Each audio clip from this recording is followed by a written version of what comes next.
Boa noite, pessoal. Pessoal, então lembrando que na próxima quinta-feira, que é 25, não haverá palestra. E na próxima, dia 1º, também não. Mas no domingo, sim. Então, domingo agora é 29 e dia 4, normal funcionamento, tá? Vamos fazer a peça inicial?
Gostaria agora de chamar o nosso companheiro João Benjamin.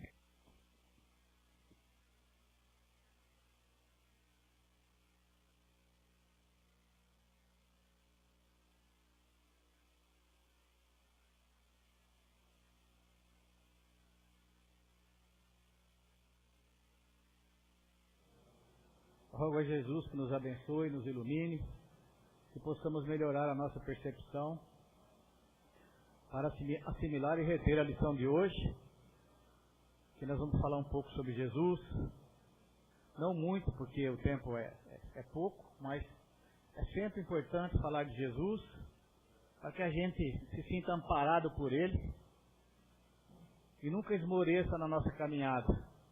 Principalmente nessa época que nos aproximamos do Natal, nós ficamos um pouco mais sensíveis, abertos às coisas da alma, às coisas do Espírito.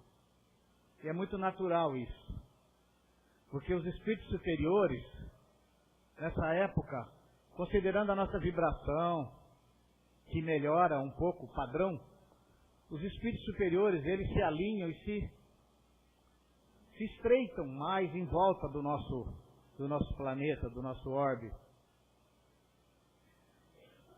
Então, no dia de hoje, que precede aí alguns dias ao Natal, nós precisamos, ao menos, falar um pouquinho sobre Jesus, sobre o que Ele representa, tirando essa figura que existe aí, que as crianças adoram, do velhinho vestido de vermelho, né, com um saco nas costas, distribuindo presentes.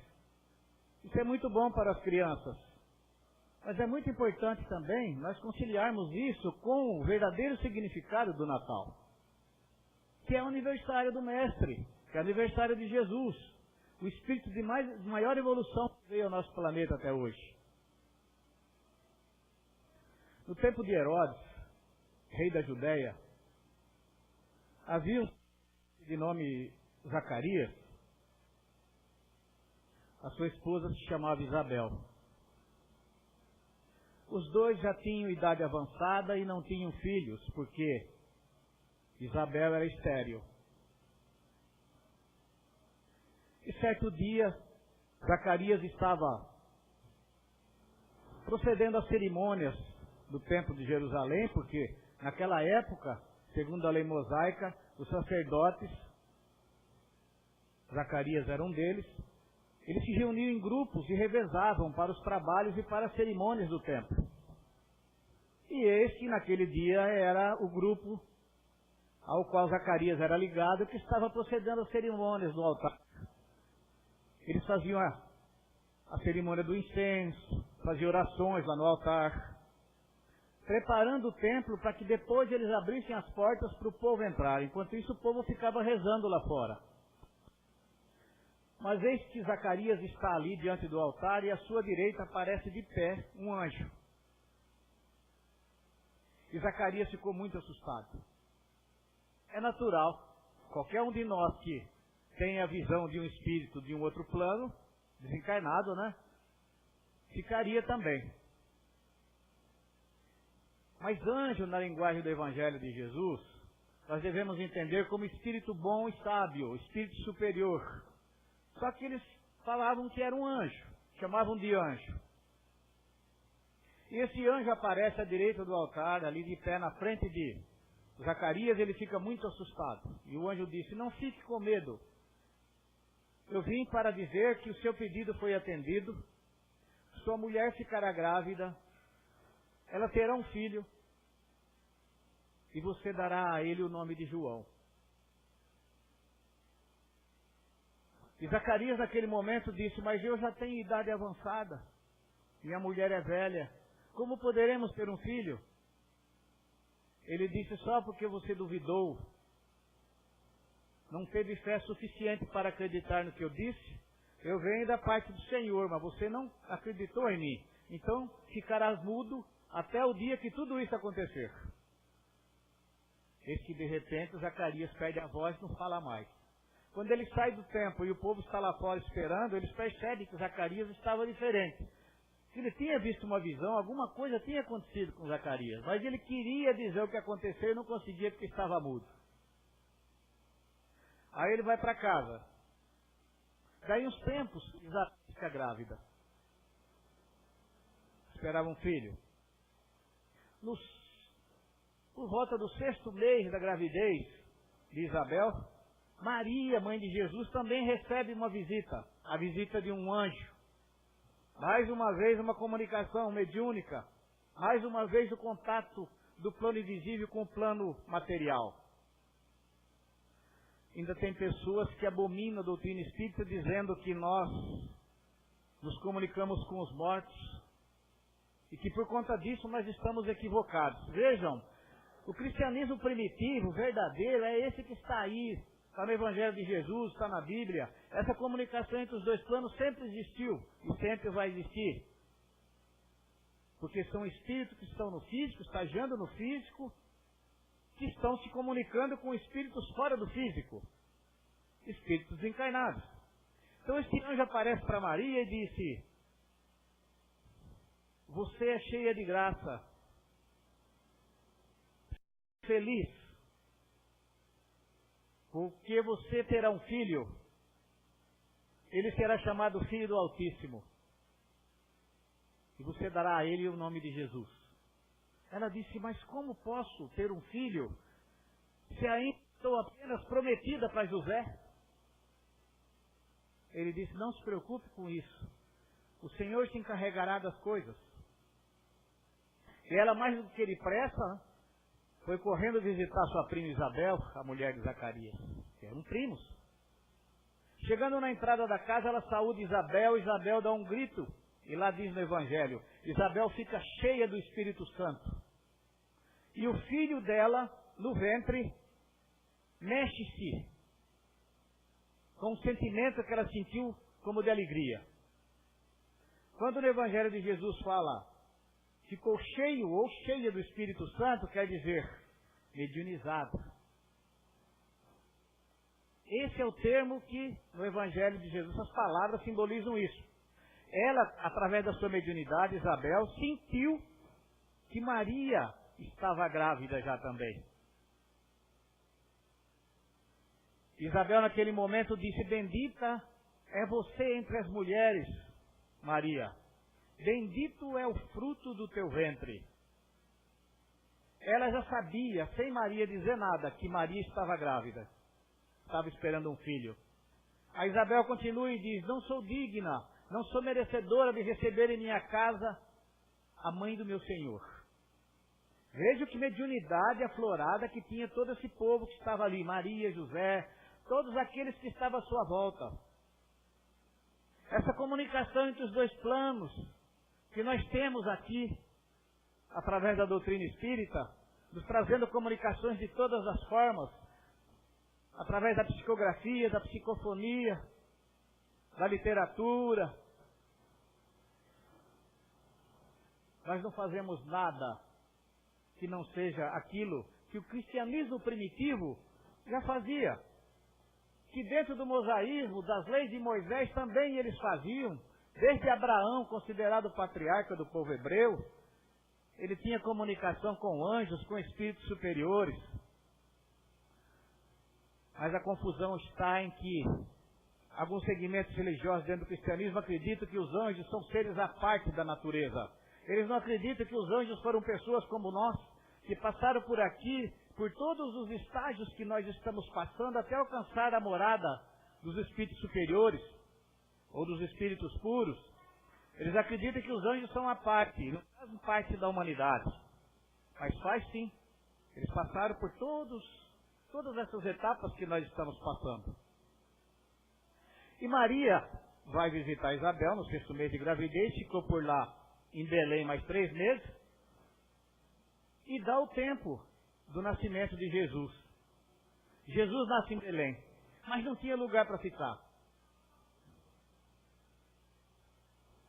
Ela envolveu o menino em panos e o colocou numa manjedoura. É assim que conta a história, assim que está no Evangelho de Jesus. Mas eis que naquele mesmo dia à noite, pastores estavam no campo, cuidando do seu rebanho, das suas ovelhas. E um anjo, novamente um anjo do Senhor, que diz lá no Evangelho, aparece para esses pastores e diz: nasceu na cidade de Davi aquele que estava sendo esperado, o Messias, o prometido. Mas os pastores ficaram muito assustados. Mais uma vez era uma visão, era um espírito que aparecia ali para dar comunicação. E naquele momento que o anjo deu essa notícia, ele disse ainda: vocês vão até lá e verificarão, para que vocês saibam quem é ele. Ele estará envolto em panos e numa manjedoura. É uma dica que o anjo deu para eles saberem quem era. E naquele momento que o anjo disse isso, outros anjos se apresentaram e uma forte luz envolveu a todos os pastores que estavam no campo. Veja que coisa mais linda, né? A gente imaginando essa cena no campo, ali entre as ovelhas, os pastores à noite e essa luz forte envolvendo a todos. E um exército de espíritos se apresenta ali, junto com aquele que deu a notícia. E eles, mais do que depressa, vão a Belém para saber o que estava acontecendo, se era verdadeiro. E constataram que havia nascido Jesus. Aqui é quando o anjo dá a notícia para os pastores: não tenham medo, estou aqui, vim trazer uma boa notícia para vocês. E ela será motivo de grande alegria, também para todo o povo. Hoje mesmo, na cidade de Davi, nasceu o Salvador de vocês, o Messias, o Senhor.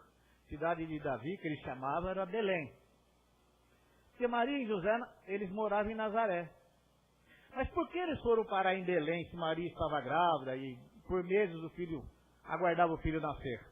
Porque naquele tempo, o imperador César Augusto determinou que todos os povos do seu império se apresentassem na cidade natal, na cidade onde nasceu, para fazer um censo, para se recadastrar. Porque ele queria um controle do número da população por conta dos tributos que Roma recebia daqueles povos. Então eles foram obrigados a sair de Nazaré e para Belém. E nesse lapso de tempo ficaram lá até que Jesus nasceu em Belém. E aqui eles falam que essa criancinha estará enrolada em panos e deitada numa manjedoura, disse o anjo. E aqui fala, como eu já adiantei para vocês, apresentam-se outros anjos dando a notícia para os pastores, como se fosse um verdadeiro exército celestial. Eles cantavam hinos de louvor a Deus, dizendo: glória a Deus nas alturas e paz na terra aos homens de boa vontade. Vejam a importância de sermos homens de boa vontade. O que são homens de boa vontade? Homens bons. Nós ficamos aí, embrenhados no trabalho, dentro da comunidade, na família, e ficamos aguardando que a sociedade se melhore para a gente se melhorar. Eu vou esperar a sociedade se melhorar para que eu possa me melhorar. Mas essa melhora é individual, é personalíssima, cada um de nós tem que buscar ela. E através da nossa melhora é que a sociedade, a comunidade vai se melhorando. Cada um que se melhora é uma célula da comunidade que está se melhorando. E à sua volta outras pessoas também estarão se melhorando, se tornando melhores.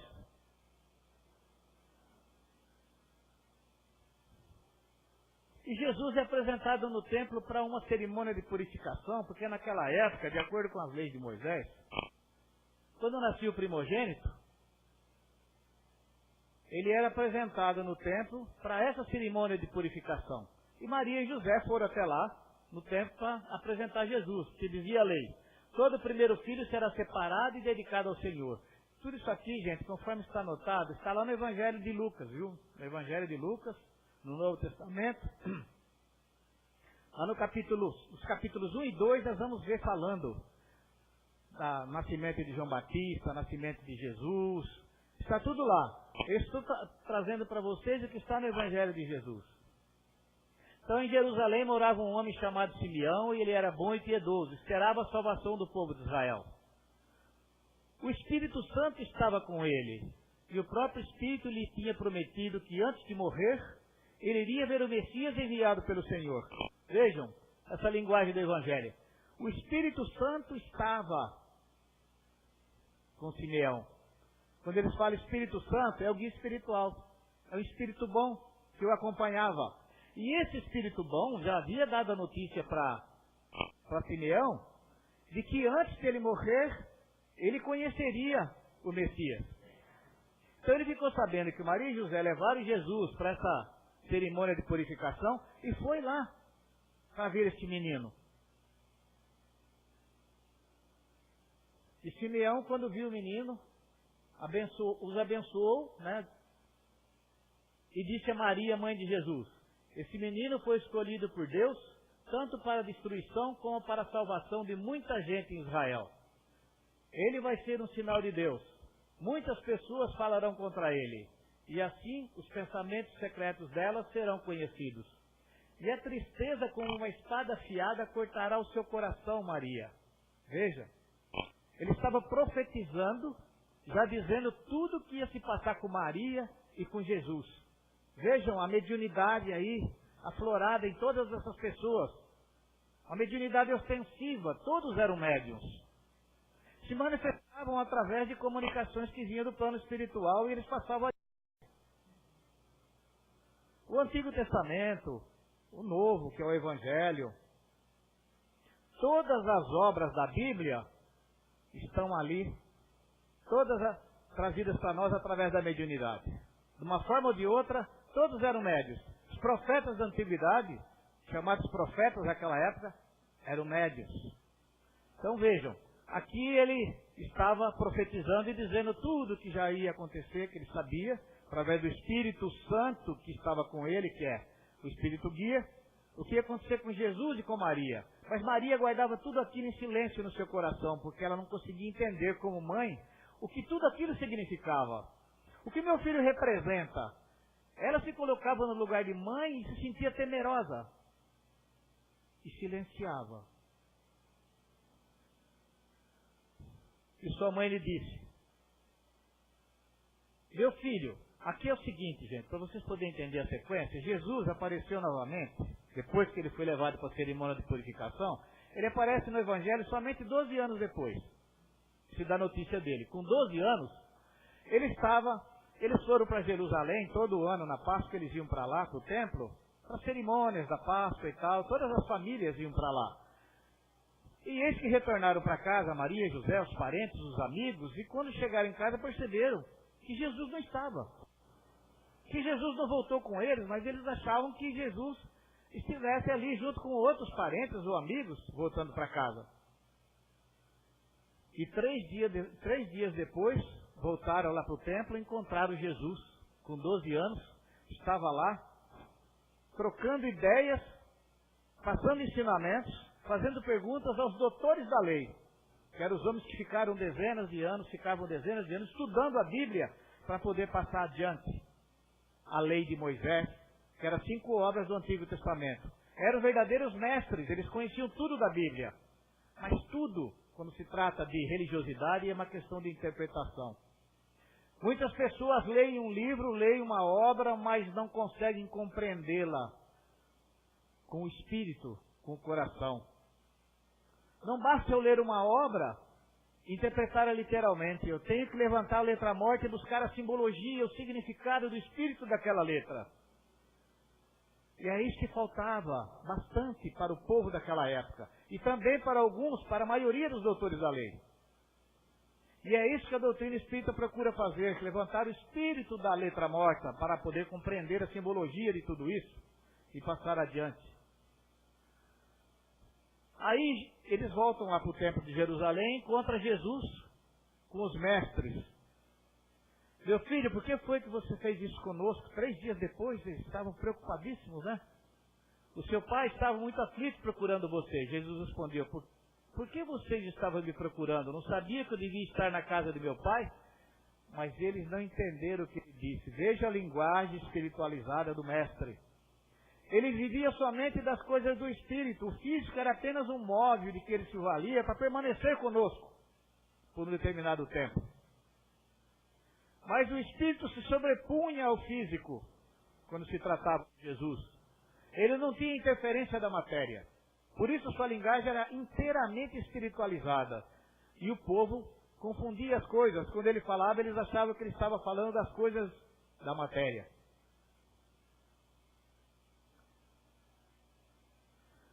Veja o que Jesus diz, que ensinamento lindo, maravilhoso, deixado por Jesus e que nos conforta a todos. Está lá em João, capítulo 14, versículos 2 e 3. Na casa de meu pai há muitas moradas, e eu vou preparar um lugar para vocês. Se não fosse assim, eu já lhes teria dito. E depois que eu for e preparar um lugar para vocês, voltarei e os levarei comigo, para que onde eu estiver, vocês estejam também. Jesus está dizendo para cada um de nós que Ele reserva um lugar perto dele para todos nós.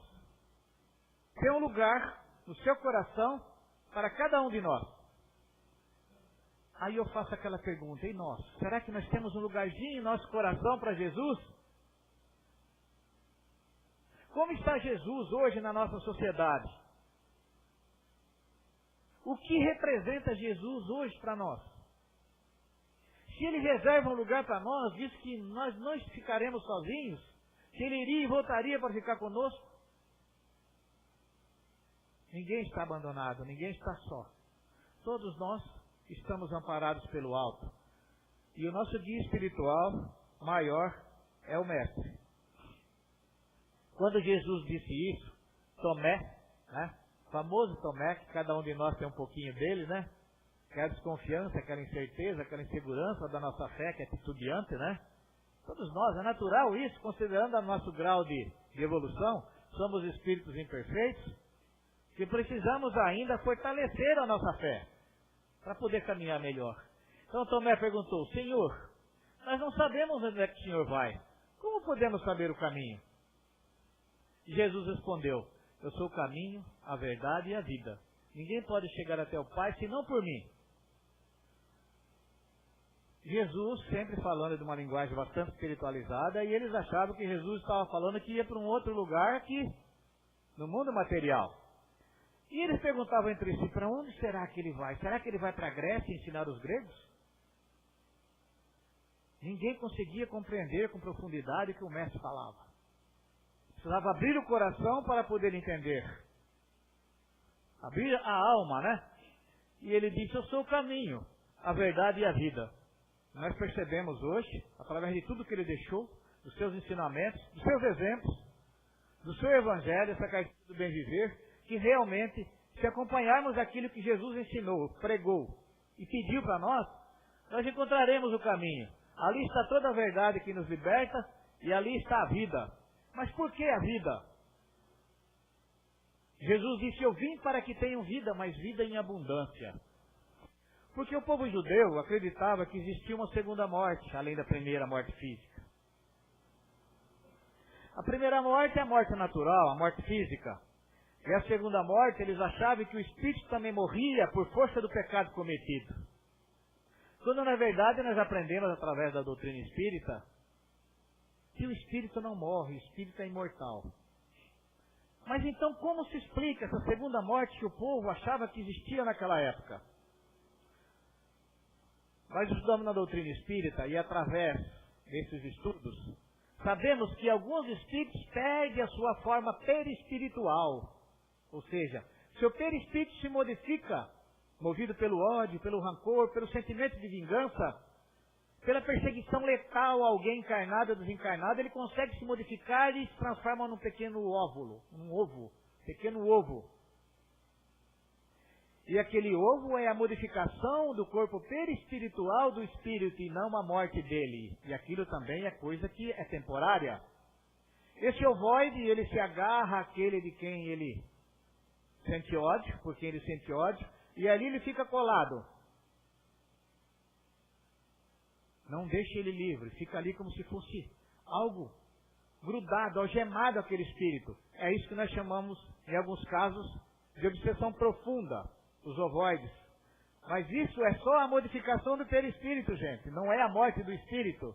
Que depois, com o tempo, ele se consertando, se modificando, se melhorando, ele retorna à sua forma perispiritual humana, normal. E veja o que Jesus disse. Eu disse para vocês que ninguém está sozinho. Todos nós estamos acompanhados pelo plano espiritual superior, por um espírito guia, por Jesus como mestre. E tudo que vocês pedirem em meu nome eu farei, a fim de que o Filho revele a natureza gloriosa do Pai. Eu farei qualquer coisa que vocês me pedirem em meu nome. Vejam. Por isso que ele diz, peçam e obtereis. Batam que a porta se abre. Mas será que tudo que eu pedir, vou conseguir? Será que toda a porta que eu bater, ela vai abrir-se para mim? Vai depender do mérito, do meu merecimento. Para que isso aconteça, para que nós possamos pedir em nome de Jesus e receber, é preciso ter mérito. Apóstolo Paulo diz, tudo posso naquele que me segura, naquele que me protege e me ampara. Mas em outra ocasião ele disse, tudo posso, mas nem tudo me convém. Vejam, então nós devemos saber nosso livre-arbítrio para poder ir caminhando, galgando passo a passo para a nossa evolução espiritual.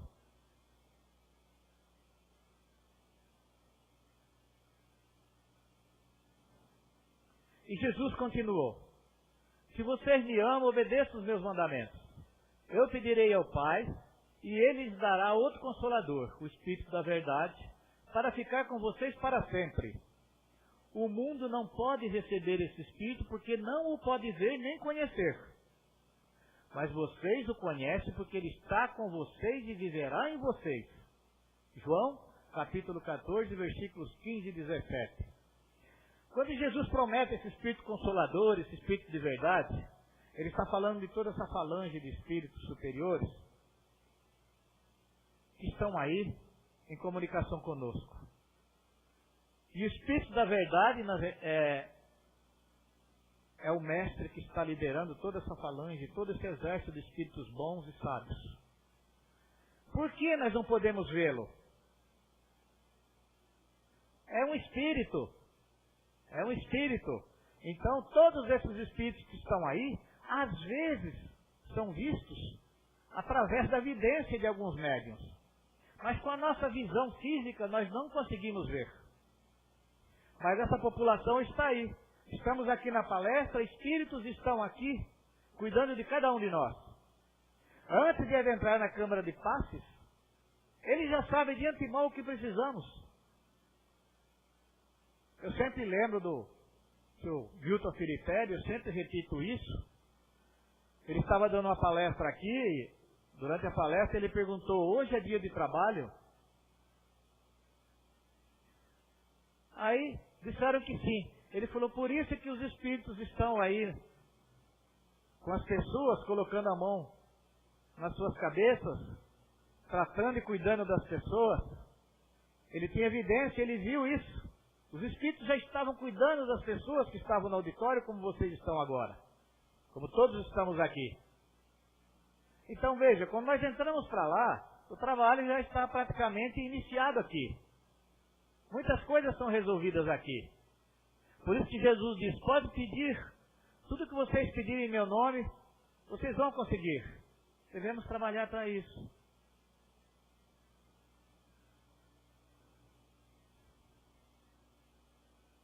Interessante essa colocação feita por Jesus. Deixo com vocês a paz. É a minha paz que eu lhes dou. Não lhes dou a paz como o mundo a dá. Não fiquem aflitos nem tenham medo. Quer dizer, tenham coragem. Adiantem. Né? Vão adiante. Aqui ele está prometendo a paz. Eu vos dou a minha paz. Não a paz que o mundo dá para vocês. Que paz é essa que o mundo nos dá? E que não é essa que Jesus nos dá. Jesus nos dá a paz de espírito, a paz de consciência. E essa paz que nós buscamos no mundo, que paz é essa? É aquela paz que nós queremos tirar férias, ir para uma praia paradisíaca, e ficar lá embaixo de um pé de coco, tomando água. Quando fala em paz, a gente pensa num lugar silencioso, num lugar onde haja só alegria, onde ninguém nos perturbe. Mas não é dessa paz que Jesus está falando. Está falando de uma paz que você deve viver com todos os obstáculos que cada um de nós tiver. Não fugimos deles, mas sim buscar a solução para todos os obstáculos que se apresentam. Essa paz que Jesus oferece não é fugir dos obstáculos, é enfrentá-los e solucioná-los. É viver a vida como está aí para ser vivida. É acreditar na vida, acreditar que somos capazes. Porque cada um de nós tem um potencial adormecido dentro de si. Senão porque Jesus teria dito, vós sois a luz do mundo. Cada um de nós é portador dessa luz. Que espiritualmente ilumina todos. Mas cabe a cada um de nós dar intensidade maior ou menor a esta luz. Está dentro de cada um de nós. Despertar de dentro de cada um esse Cristo adormecido que está aqui. Se nós não tivéssemos esse poder em estado latente, Jesus não teria dito, vocês poderão fazer o que faço e muito mais. Através da lei da reencarnação, nós vamos evoluindo, até chegar na morada dos espíritos puros, aí nós faremos aquilo que o Mestre faz. Teremos esse poder, essa capacidade. E todos nós estamos nesse caminho. O apóstolo Pedro disse, o amor cobre a multidão de pecados. Então vamos buscar o caminho do amor para evoluir através dele, não necessariamente pela dor. Quando Pedro fala no amor que cobre a multidão de pecados, é a prática do bem, da caridade, da fraternidade, no nosso dia a dia. Não é só sermos religiosos, é termos religiosidade, que são duas coisas distintas. Não basta cumprir as formalidades do culto da minha igreja, da missa, da palestra na casa espírita. É preciso ter religiosidade. É preciso entender o verdadeiro significado e sentido da vida nossa aqui. Nós não viemos para fazer piquenique. Viemos para evoluir, para aprender e depois voltar para casa. Para isso que a gente está aqui. E Jesus, quando percebeu, já sabendo que ia ser aprisionado, porque ele sabia de tudo que ia acontecer com ele, antes de tudo acontecer, ele disse, não posso continuar a falar com vocês por muito tempo, pois está chegando aquele que manda neste mundo. Ele não tem poder sobre mim. Quem vinha para aprisionar Jesus eram as pessoas que tinham o poder temporal, ou seja, o poder nesse mundo. Mas eles não têm nenhum poder sobre mim. Como espírito, ele se sentia livre. Porque esses homens que têm o poder temporal não têm poder sobre mim. Eles querem calar a voz, querem matar o físico. Mas eu continuarei vivo. E todos vocês também continuarão vivos.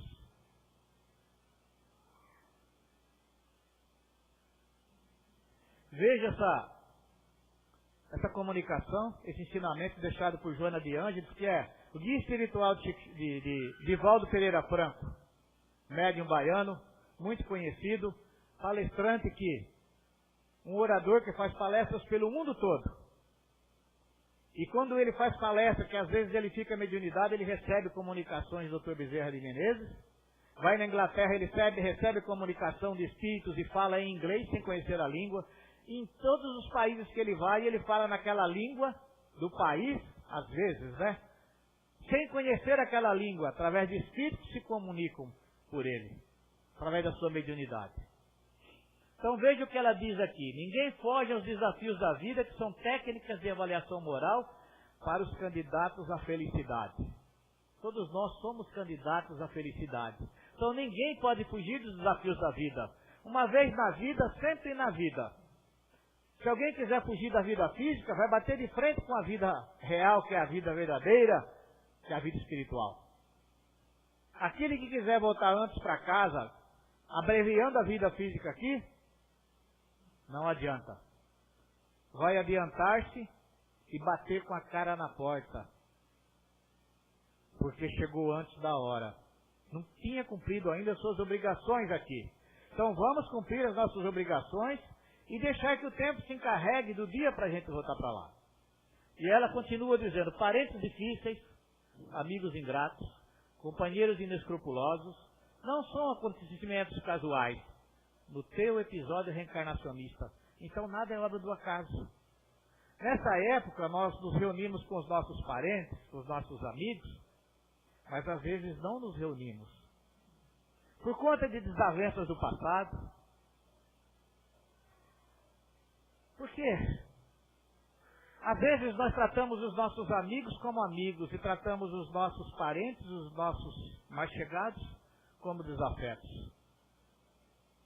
Porque é aí que está a coisa. Nós viemos aqui para conviver com essas pessoas dentro do mesmo lar, na mesma família, na mesma empresa, no mesmo lugar do trabalho, exatamente para sermos provados, para provarmos que somos capazes de tolerar aquilo, de sermos pacientes em determinadas situações.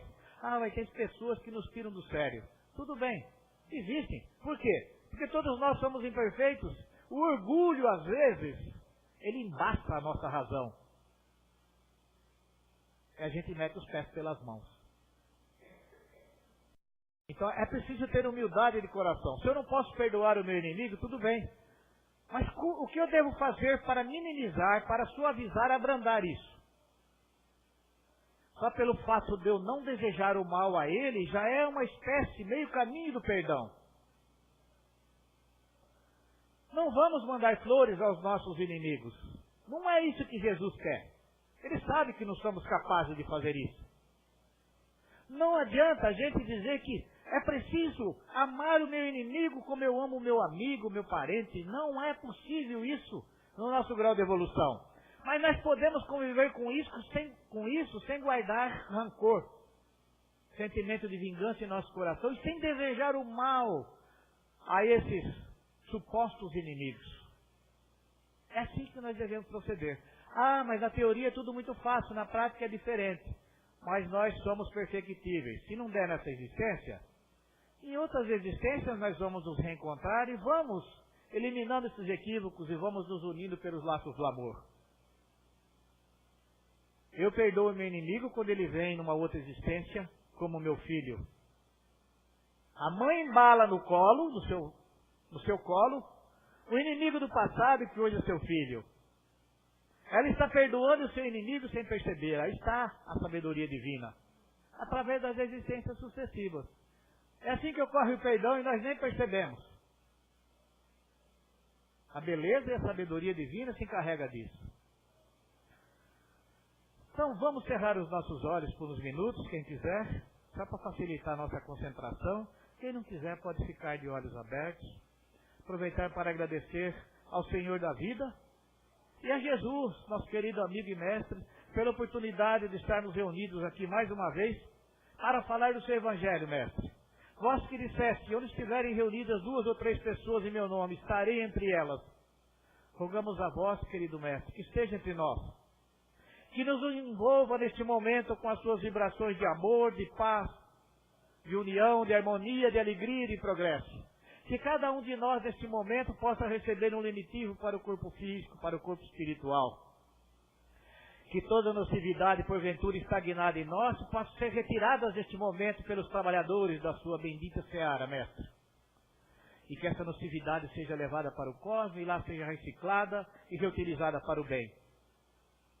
Que todos tenham um Feliz Natal, muita paz, saúde e alegria para todos nós, os nossos familiares, nossos entes queridos e todos que nos rodeiam. Que assim seja.